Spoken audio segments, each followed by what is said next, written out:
பாலாக பொங்குமம்மா உன்னருள் பாலாக பொங்குமம்மா சென்னை எம்கேவி நகரினிலே குடியிருக்கும் பிரித்யங்கரா தேவி அம்மா உன் பார்வைப்பட்டால் போதும் அம்மா பக்தர்களின் இல்லங்களில் பாலாக பொங்குமம்மா உன்னருள் பாலாக பொங்குமம்மா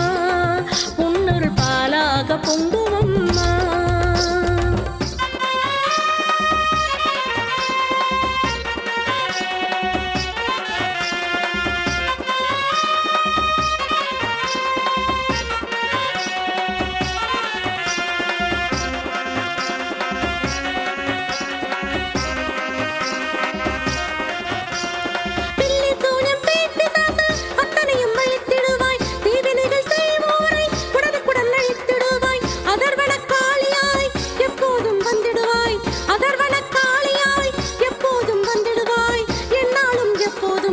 பக்தருக்கு துணை இருப்பாய் என்னாலும் எப்போதும் பக்தருக்கு துணை இருப்பாய்